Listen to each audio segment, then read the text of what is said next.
Hi everyone. तो आज हम लोग यूनिट 5 स्टार्ट करने वाले हैं इंजीनियरिंग केमिस्ट्री का CSBTU पैटर्न से, जिसका नाम है पीरियोडिक प्रॉपर्टी। तो ये एक रिवीजन वीडियो है, बहुत छोटा वीडियो होगा जिसमें हम लोग इम्पॉर्टेंट पॉइंट्स कवर करेंगे।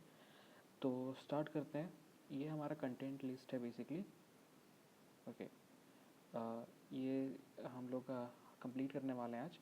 Nuclear charges, Slater's rule, electronic configuration, periodic trends, atomic size, ionic radius, electron affinity, electronegativity, oxidation state, polarizability and Fazan's rule।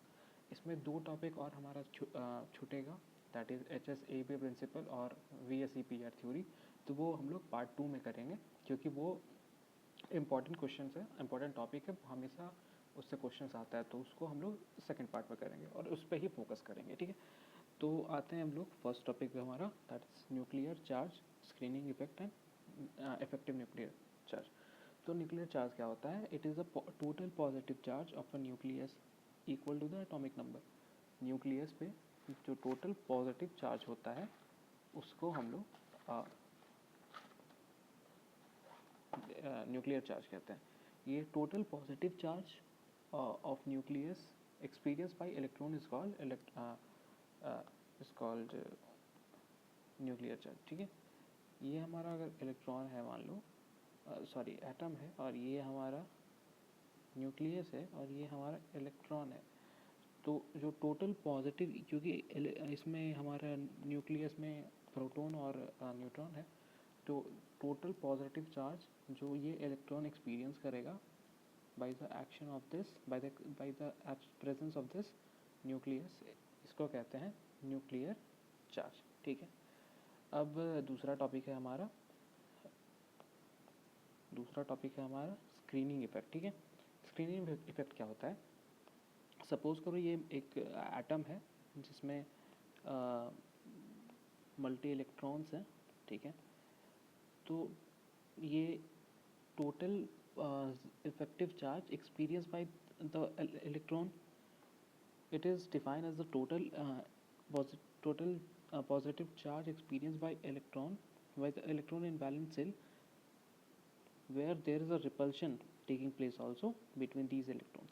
ठीक है, तो इसको क्या है कि the inner electron shields the outer electron from the full effect of nuclear charge। ठीक है, यही है हमारा स्क्रीनिंग इफेक्ट। और तीसरा है हमारा effective nuclear charge. Effective nuclear charge क्या होता है?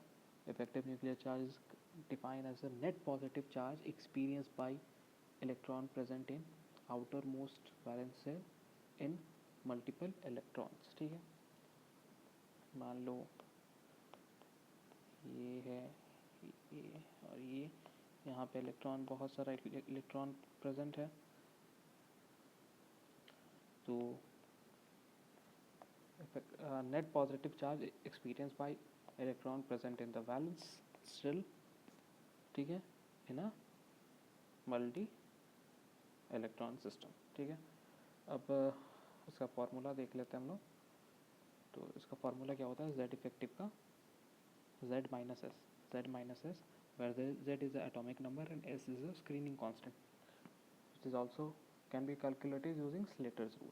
ठीक है, स्लेटर्स रूल से भी निकाल सकते हैं। और S का एक और फार्मूला होता है, that is number of non valence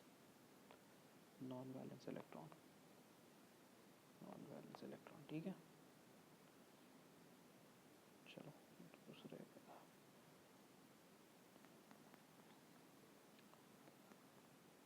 आगे चलते हम लोग। स्लेटर्स रूल से मेनली क्वेश्चंस आया हुआ है प्रीवियस ईयर्स में, कि दे दिया जाएगा और उसके अकॉर्डिंग आपको Z इफेक्टिव निकालना रहता है। तो स्लेटर्स रूल का रूल्स है, उसको हम लोग देख लेंगे और उसके अकॉर्डिंगली वो बन जाएगा। ठीक है, तो पहला है कि राइट इलेक्ट्रॉनिक कॉन्फ़िगरेशन इन ग्रुप्स। ठीक है, ग्रुप में लिखेंगे 1s का अलग रहेगा, 2s 2p का अलग रहेगा, 3s 3p का अलग रहेगा, 3d का अलग रहेगा, 4s 4p का अलग रहेगा, सिमिलर आगे तक। ठीक है, electrons to the right of the electron of interest do not contribute. Right के इलेक्ट्रॉन्स कंट्रीब्यूट नहीं करेंगे, कुछ भी उसमें कंट्रीब्यूट नहीं करेंगे। ठीक है, electrons in the same group contribute 0.35। Same group में अगर इलेक्ट्रॉन है तो वो 0.35 कंट्रीब्यूट करता है, एक्सेप्ट 1s इलेक्ट्रॉन जो 0.30 कंट्रीब्यूट करता है। ठीक है, electron in the n-1 shell contribute 0.85, electron in n-2 shell contribute 1.0 for d and f orbital.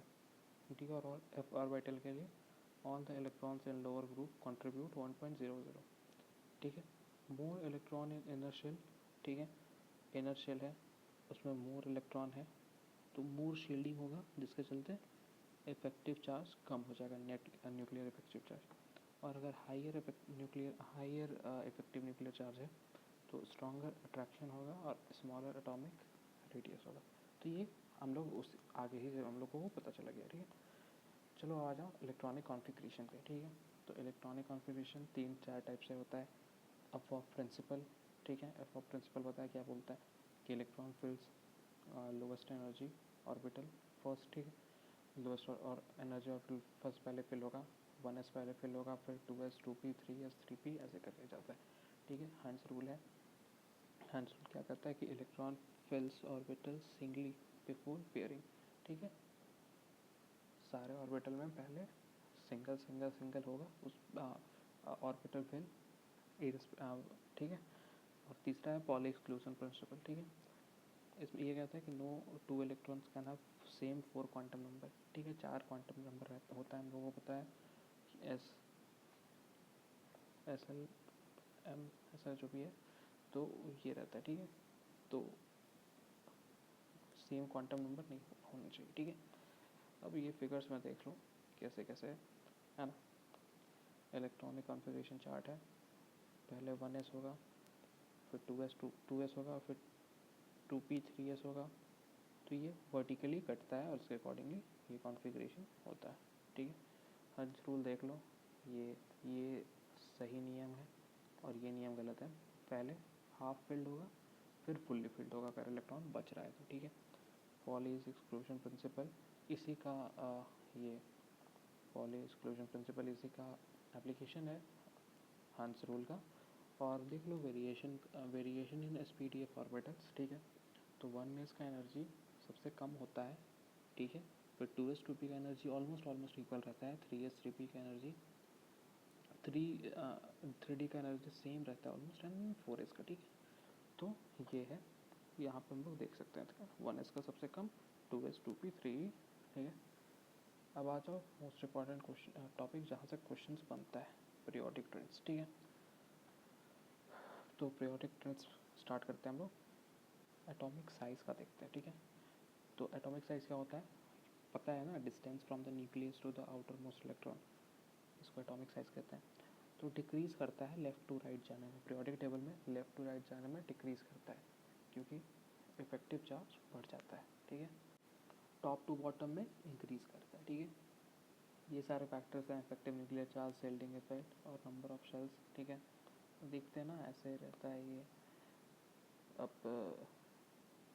या न्यूक्लियस से आउटर मोस्ट इलेक्ट्रॉन, ये है एटॉमिक साइज। ठीक है, एग्जांपल देख लेते हैं। लिथियम का सबसे ज़्यादा होगा, फिर बेरिलियम, फिर बोरोन। आयनिक रेडियस का देखते हैं, तो ionic radius is the radius of an ion after gaining और लूजिंग एन इलेक्ट्रॉन। तो ठीक है,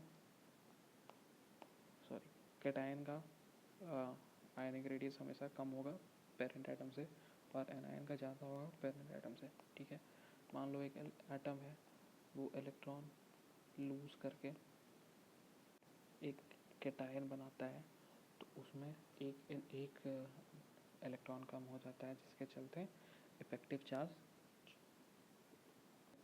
बढ़ जाता है, जिसके चलते कैटायन का आयनिक रेडियस कम हो जाता है और एनायन में एक इलेक्ट्रॉन आ जाता है, जिसके चलते इफेक्टिव न्यूक्लियर चार्ज घट जाता है और साइज़ बढ़ जाता है। ठीक है, ट्रेंड्स देख लेते हैं। across the period decreases। ठीक है, और down the group increases same as atomic radius। ये देख लो एग्जांपल। ठीक है, अब आ जाओ इलेक्ट्रॉन एफिनिटी पे। ठीक है, इलेक्ट्रॉन एफिनिटी क्या होता है, energy changes when an electron is added to neutral atom. जब किसी एटम पे इलेक्ट्रॉन ऐड होता है तो उसका एनर्जी चेंज हो जाता है, इसी को हम लोग इलेक्ट्रॉन एफिनिटी कहते हैं, ठीक है। अब पॉइंट्स देख लो क्या है, more negative, high affinity, sorry वही तो मैंने गलती किया ना, यहाँ पे नेगेटिव होगा, ठीक है।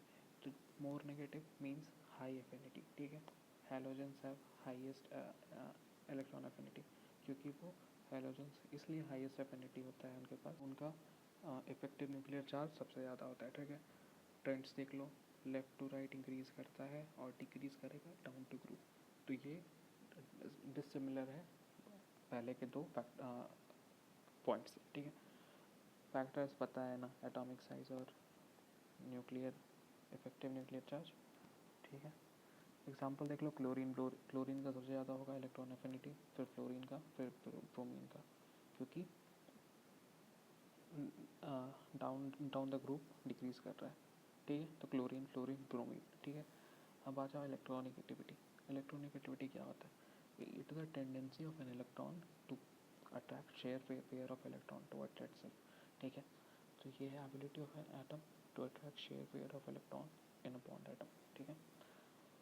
पॉली स्केल यूज़ किया जाता है, पूलिंग स्केल इसको कैलकुलेट करने के लिए। फ्लोरीन सबसे ज़्यादा इलेक्ट्रोनेगेटिव एटम है पूरे पीरियोडिक टेबल में, ठीक है।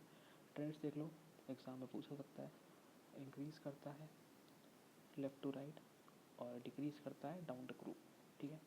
फ्लोरीन सबसे ज़्यादा, ऑक्सीजन, नाइट्रोजन, क्लोरीन, ठीक है। फैक्टर्स अपने को पता है। अब आ जाओ ऑक्सीडेशन स्टेट।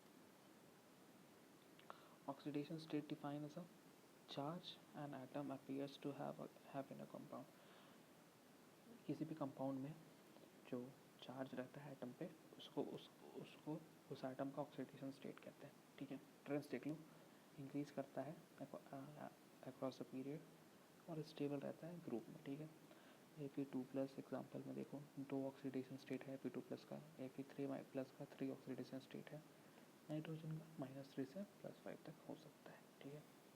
अब आ जाओ पोलराइजेबिलिटी, पोलराइजेशन। पोलराइजेशन क्या होता है? Distortion of electron cloud of an ion and cation. देखो क्या रहता है ना,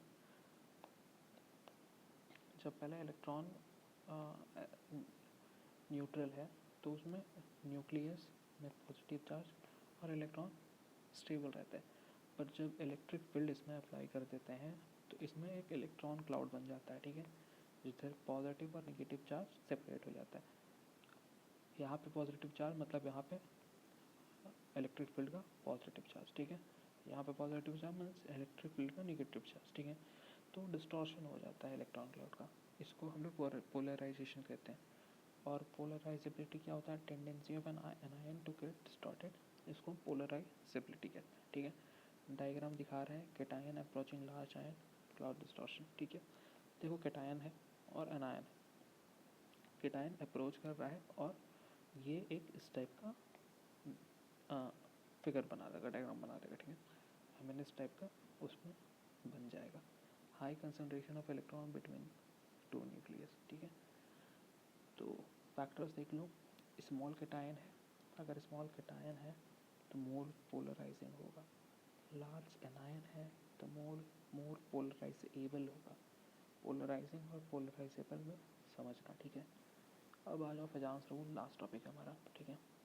स्मॉलर कैटायन है तो मोर पोलराइजेशन होगा, लार्जर एनायन है तो मोर पोलराइजेबल होगा, हायर चार्ज है तो मोर पोलराइजेशन होगा, कोवेलेंट कैरेक्टर है इंक्रीज करेगा पोलराइजेशन इंक्रीज करने के साथ, लो चार्ज लार्ज आयन अगर है किसी कंपाउंड में तो आयनिक कंपाउंड है, हाई चार्ज स्मॉल आयन है तो कोवेलेंट कंपाउंड है, ठीक है।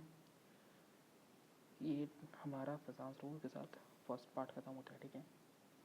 जो मोस्ट इम्पॉर्टेंट पार्ट है इस टॉपिक का, दैट इज HSAV प्रिंसिपल और VSEPR, वो हम लोग पार्ट 2 में करेंगे और पीरियोडिक प्रॉपर्टी का दी एंड करेंगे, ठीक है। तब तक के लिए thank you, bye bye, good night. 1 बज गया और मैं जाग रहा हूँ, बाय बाय।